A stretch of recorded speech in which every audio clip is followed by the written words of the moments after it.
Buenos días a todos. Hoy es lunes, día 8 de febrero.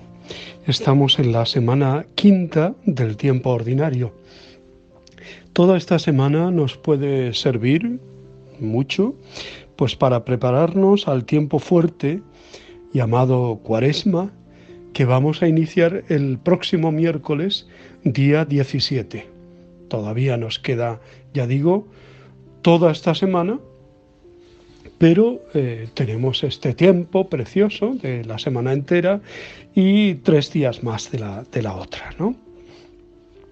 Aún así, el propio tiempo de Cuaresma pues lleva su ritmo, y no es mala cosa que uno se organice, pues lo que podíamos decir, su plan, ¿no? El plan de la Cuaresma, qué penitencias voy a hacer, qué ayunos voy a practicar, qué ritmo de oración, si tengo que intensificar, qué cosas tengo que quitar de mi vida, qué voy a hacer como Vía Crucis, por ejemplo, todos los viernes de Cuaresma, en fin, etcétera. No quiero alargarme mucho en ese sentido. Este día de hoy la Iglesia celebra la memoria de Santa Josefina Baquita. Luego hablaremos de ella, ¿no? También de San Jerónimo Emiliani, pero he elegido este año también a Josefina Baquita porque tiene una historia realmente preciosa, y me parece que es una santa muy, por decirlo con una palabra que quizá no está en el diccionario, pero que me vais a entender, muy querible.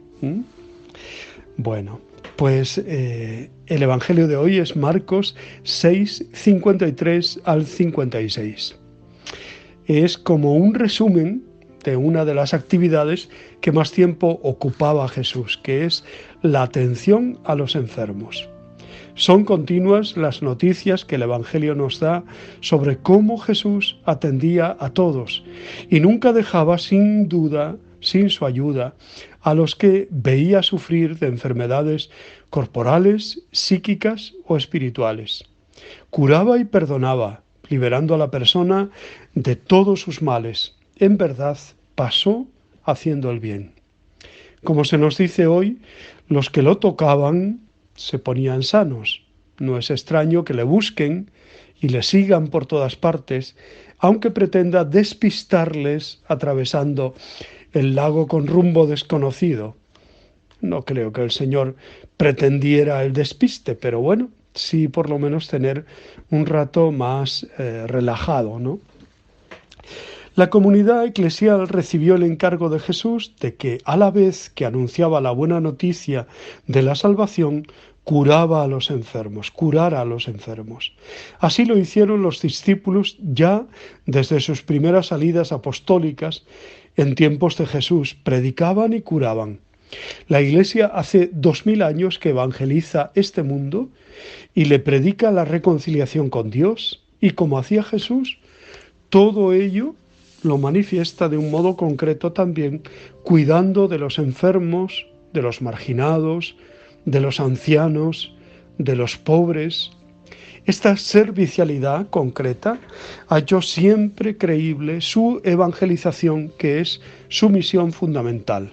Un cristiano que quiere seguir a su maestro no puede descuidar esta faceta.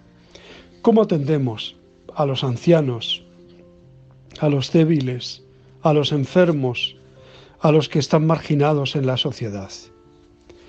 Los que participamos con frecuencia de la Eucaristía no podemos olvidar que comulgamos con el Jesús que está al servicio de todos, mi cuerpo entregado por vosotros, y por tanto también nosotros debemos ser luego en la vida entregados por los demás, de modo particular por aquellos por los que Jesús mostró siempre su preferencia: pobres, débiles, niños, enfermos.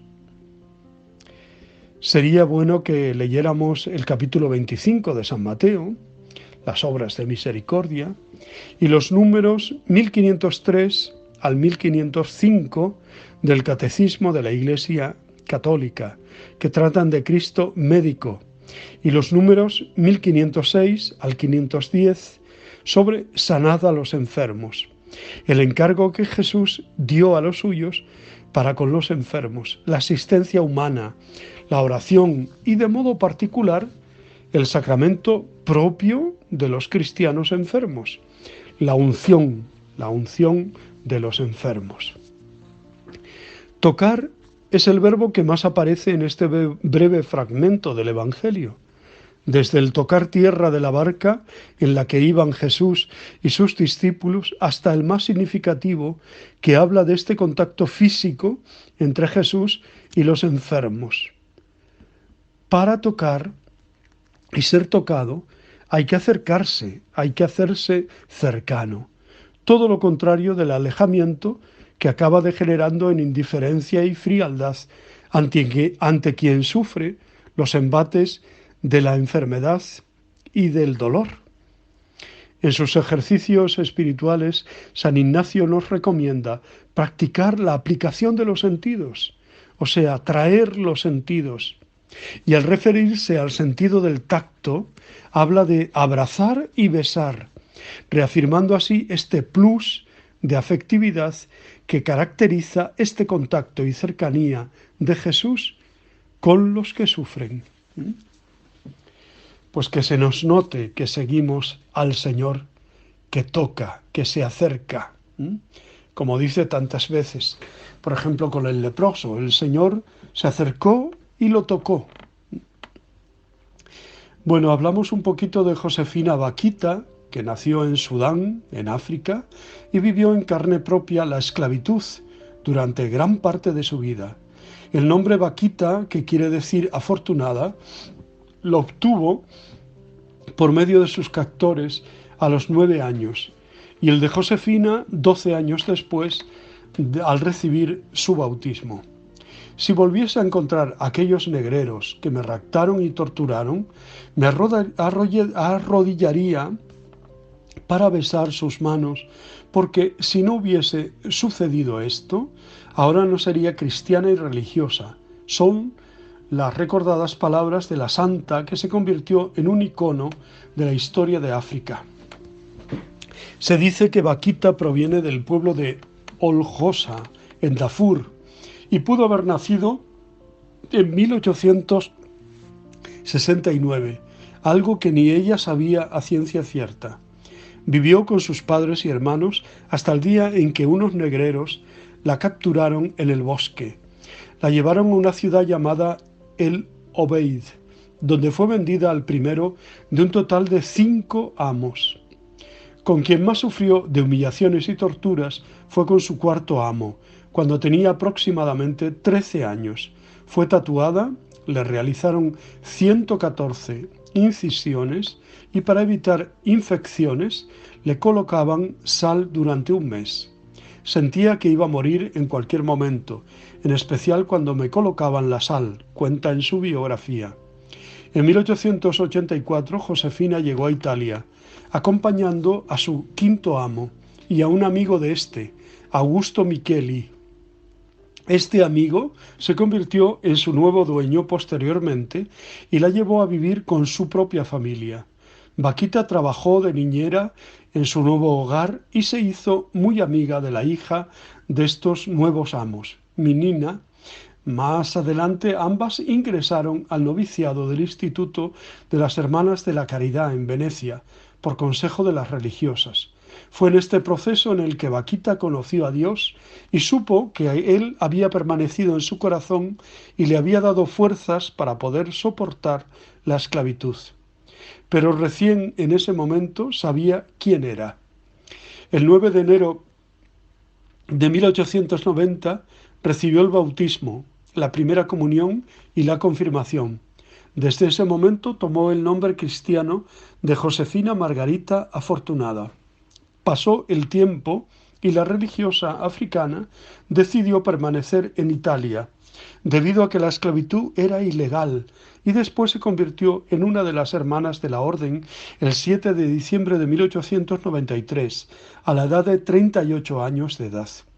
En 1902 fue enviada a Venecia para trabajar limpiando, cocinando y cuidando a los más pobres. Nunca realizó milagros ni fenómenos sobrenaturales, pero tenía fama de santa. Siempre fue modesta y humilde, mantuvo una fe firme en su interior y cumplió siempre sus obligaciones diarias. Por su espiritualidad y fuerza ante las adversidades, San Juan Pablo II la llamó nuestra hermana universal, y su historia de vida fue en realidad la historia de todo un continente.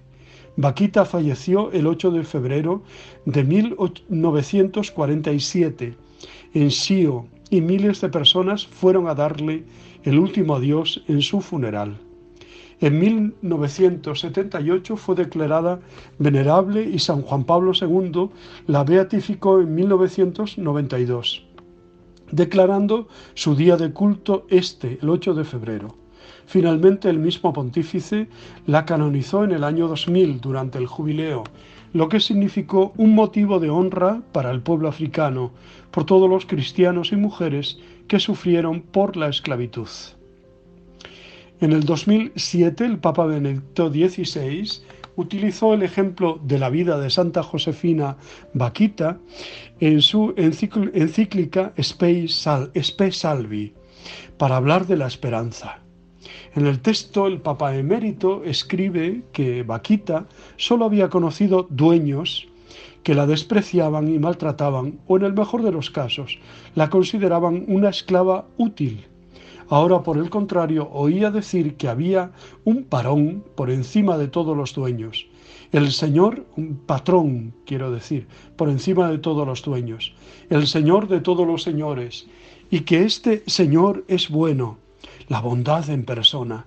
Se enteró de que este Señor también la conocía, que la había creado también a ella, más aún, que la quería. También ella era amada, y precisamente por este patrón supremo, ante el cual todos los demás no son más que míseros siervos. Ella era conocida y amada, y era esperada.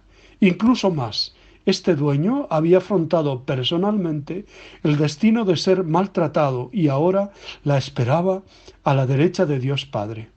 En este momento tuvo esperanza, no solo la pequeña esperanza de encontrar dueños menos crueles, sino la gran esperanza.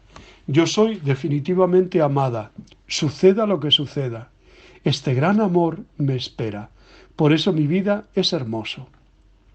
Benedicto XVI recuerda que a través del conocimiento de esta esperanza ella fue redimida. Ya no se sentía esclava, sino hija libre de Dios. Entendió lo que Pablo quería decir cuando recordó a los efesios que antes estaban en el mundo sin esperanza y sin Dios. Sin esperanza porque estaban sin Dios. Pues damos gracias a Dios por la vida, la obra y el testimonio de Santa Josefina Bakhita. Os deseo muy buen día, os abrazo y os bendigo en el nombre del Padre, del Hijo y del Espíritu Santo. Os quiero.